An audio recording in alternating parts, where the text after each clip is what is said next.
Hello, welcome student.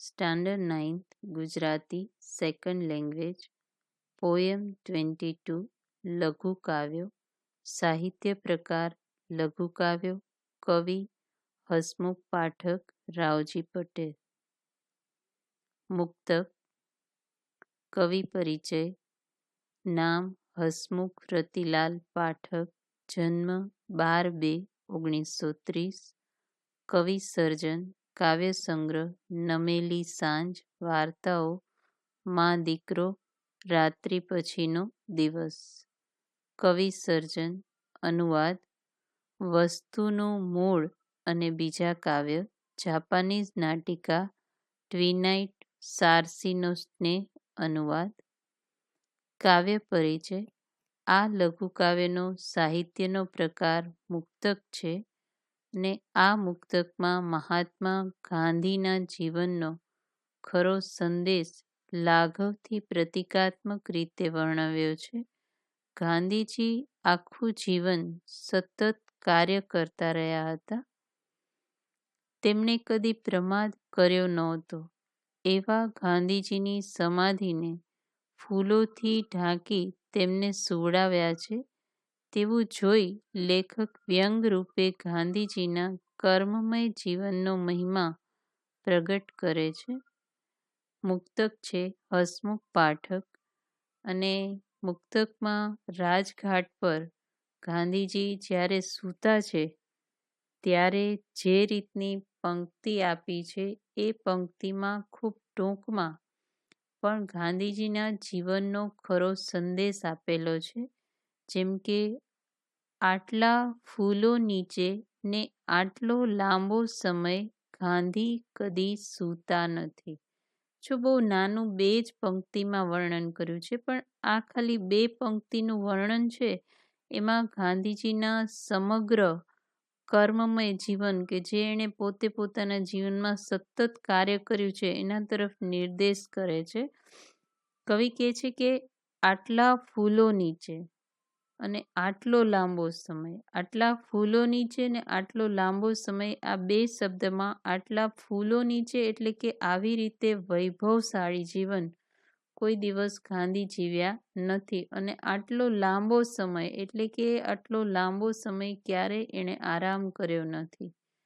Gandhi કદી સૂતા નથી. એની પાછળ એના આખા જીવનનો એક આપણને ચિત્ર બતાવી જાય છે કે ગાંધીજી છે એ પોતે ક્યારેય વૈભવશાળી જીવન જીવ્યા નથી અને બીજું ક્યારે આરામદાયક જીવન જીવ્યા નથી. એ પોતે એકદમ સાદું સીધું સરળ અને કર્મમય જીવન જીવ્યા છે કે એ એના જીવનમાં સતત કાર્યરત રહ્યા છે. એ ક્યારે એણે આરામ કર્યો જ નથી. તો એવા આ ગાંધીજીને આજે જોઉં છું એ મેં ક્યારે આજ દિવસ સુધી જોયા નથી. એ ખૂબ સરસ ગાંધીજીના જીવનનો આખો મહિમા આ મુક્તકમાં વર્ણવ્યો છે. હાઈકુ જોઈએ આપણે. કવિ પરિચય નામ રાવજી છોટાલાલ પટેલ જન્મ 15/11/1939 અવસાન 10/8/1968 જન્મ સ્થળ વલ્લભપુરા જિલ્લો ખેડા કવિ સર્જન કાવ્ય સંગ્રહ અંગત અને નવલકથાઓ અશ્રુઘર અને ઝંઝા કાવ્ય પરિચય આ લઘુ કાવ્યનો સાહિત્ય પ્રકાર હાઈકુ છે અને હાઈકુ જાપાની કાવ્ય પ્રકાર છે. તે 17 અક્ષર અને 3 પંક્તિનું છે. પહેલી પંક્તિ 5, બીજી 7 અને ત્રીજી 5 એમ 5, 7, 5 એવી રીતે એની પંક્તિઓ હોય છે. અને તેમાં 17 અક્ષરોમાં કોઈ પણ એક વિચાર, સંવેદન કે પ્રકૃતિનું ચિત્ર આલેખે છે કવિ. આ હાઈકુમાં પ્રકૃતિ દ્રશ્યનું વર્ણન છે. અહીં મોલથી લહેરાતા ખેતરના એક ડુંડા પર બેસી ગીત ગાતી ચકલીનું ચિત્ર છે. કવિએ કહ્યું છે કે ચકલી જ નહીં, ડુંડા પણ ગાઈ રહ્યા છે અને આખું વાતાવરણ છે એ મધુર બની ગયું છે. હાઈકુ છે રાવજી પટેલનું. એમાં હમણાં આપણે વાત થઈ એમ પ્રકૃતિ દ્રશ્ય આલેખેલું છે. હવે એ પ્રકૃતિ દ્રશ્યમાં શું કીધું છે, તો ખાલી 3 જ લાઈન છે, બરાબર, 3 પંક્તિ. પહેલી પંક્તિ 5 અક્ષરની, બીજી પંક્તિ છે એ 7 અક્ષરની અને ત્રીજી ફરીને 5 અક્ષરની. આ 17 જ અક્ષરોમાં અને 3 જ પંક્તિમાં કવિએ જે રજૂઆત કરી છે ખૂબ સરસ છે. ગીત સાંભળી ડૂંડું ડોલ્યું ઉપર ચકલી બેઠી. હવે જો અહીંયા કેવું વાતાવરણ, તરત આપણને આટલા શબ્દોમાં એક દ્રશ્ય ખડું થઈ જાય કે ગીત સાંભળી ડૂંડું ડોલ્યું એટલે શું, કે અહીંયા સમગ્ર ખેતરનું વાતાવરણ આપણી નજર સામે ખડું થઈ ગયું. એની ઉપર ખેતરના કોઈ એક ડુંડા ઉપર સરસ એ ડુંડું ડોલતું હતું અને એની ઉપર આવીને ચકલી બેઠી. તો એનો મતલબ કે વાતાવરણ ખેતરનું પહેલેથી જ આહલાદક હતું, પણ એની સાથે પક્ષી બેઠા એટલે કે ચકલી બેઠી અને એણે સુંદર ગીત ગાયું. એટલે પ્રકૃતિનું આખું લય માધુર્ય અહીંયા દર્શાવવામાં આવે છે કે ખેતર, ચકલી, ડુંડું અને લહેરાય એટલે સાથે પવન. તો અહીંયા પ્રકૃતિનું જે સાનિધ્ય છે, એકબીજા સાથેનું જે મેળ છે એ કેટલો આહલાદક છે એ બતાવ્યું છે કે વાતાવરણ સમગ્ર ચકલીના ગાવાથી એટલે કે ચકલીના ચી ચી અવાજથી સમગ્ર વાતાવરણ જાણે આહલાદક થયું હોય, મધુર પવન ફેલાતો હોય, ખેતર એકદમ સરસ પવનમાં લહેરાતું હોય, એવું સુંદર વાતાવરણ અહીંયા કવિએ ઊભું કર્યું છે. ત્યાર પછી દુહા જોઈએ તો એનો કાવ્ય પરિચય જોઈએ કે આ લઘુ કાવ્યનો પ્રકાર દુહા છે અને દુહા એ લોક સાહિત્યનો પ્રકાર છે.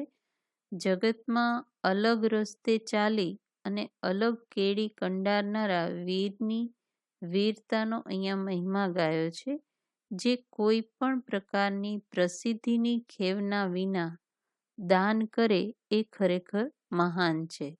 જીવનના જંગમાં જે એકલા ઝઝૂમે અને નવી કેડી કંડારે છે, એમને ડગલે પગલે રૂઢિ, પરંપરાઓ, સંકુચિત લોકોની નિંદાનો સામનો કરવો પડે છે. પરંતુ આવા એકલવીરો જ દુનિયાને એક ડગલું આગળ લઈ જાય છે અને કવિ આ દુહામાં એની પ્રશંસા કરે છે એવી વ્યક્તિની. દુહામાં કહેવામાં આવ્યું છે, એકલ દેતા દાન છે, એકલ જૂજત જંગ, એકલ જગ નિંદા સહે એ વીરોને રંગ. તો અહીંયા કહેવામાં આવ્યું છે કે જે વ્યક્તિ એવી છે કે જે એકલા પોતે પોતાના હાથે દાન દે છે, તો ખરેખર એવા જે વીર લોકો છે એને ધન્યવાદ દે છે કવિ. કારણ કે સામાન્ય રીતે લોકો છે એ એક કરે એ પ્રમાણે બીજું કરે, એટલે આપણે કહી શકીએ કે ગાડરિયા પ્રવાહની જેમ. પણ અહીંયા આ દુહામાં એક વ્યક્તિનું અલગ જ વ્યક્તિત્વ ઉભરી આવે છે કે જે એવી વ્યક્તિ છે કે જેને કંઈક કરીને બતાવવું છે દુનિયાને, એને કોઈ પ્રસિદ્ધિની જરૂર નથી. એટલે એવી વ્યક્તિ કે જે એકલા હાથે બીજાને દાન આપે છે, એકલા હાથે એકલ જૂજત જંગ એટલે એકલા જ હાથે પોતાના જીવનનો સંઘર્ષ પોતે કરે છે અને એકલ જગનિંદાશે. કારણ કે આપણે જ્યારે હંમેશા નવી પદ્ધતિથી ચાલવાની કોશિશ કરશું એટલે દુનિયા છે એ આપણી નિંદા કરશે. કારણ કે દુનિયામાં લોકો કેવા છે, રૂઢિવાદી છે, એની પરંપરાઓમાં એ ગૂંચવાયેલા છે, એનું માનસ એકદમ સંકુચિત છે, એ લોકો વિશાળ દ્રષ્ટિથી વિચારી નથી શકતા. એટલે જ્યારે કોઈ આવું વિચારે તો એના તે એ નિંદ્યા કરે છે કે આ તો આવો છે તેવો છે. તો આવા જે વીર પુરુષો છે એ એકલ જગ નિંદા સહે, પોતે પોતાની રીતે જગતની નિંદા સહે છે અને ખરેખર એ વીરો જે છે એને રંગ છે, એવું અહીંયા આ દુઆમાં કહેવામાં આવ્યું છે કે જે વ્યક્તિ એકલા હાથે પોતાના જીવનની કેડી કંડારે અને દુનિયાને એક કંઈક નવો જ રસ્તો બતાવે, તો એવા જે વીર પુરુષો છે એને કવિ રંગ દે છે કે ખરેખર એ વીર પુરુષો મહાન છે. શબ્દ સમજૂતી: એકલ એટલે એકલા, જુજત એટલે ઝઝૂમવો, જંગ એટલે યુદ્ધ. વિરુદ્ધાર્થી: વીર એટલે કાયર, નિંદા એટલે પ્રશંસા, સૂતું એટલે જાગતું. સ્વાધ્યાય: નીચે આપેલા વિકલ્પોમાંથી સાચો વિકલ્પ પસંદ કરી ખરાની નિશાની કરો. પહેલું છે હાઇકુના આધારે સાચો વિકલ્પ શોધો, તો આન્સર આવશે એ, ચકલીના ગીતની ડુંડા પર અસર થઈ. બીજું છે રાજઘાટ પર કાવ્યના કવિનું નામ જણાવો, તો આન્સર આવશે B, Hasmukh Pathak. Thank you.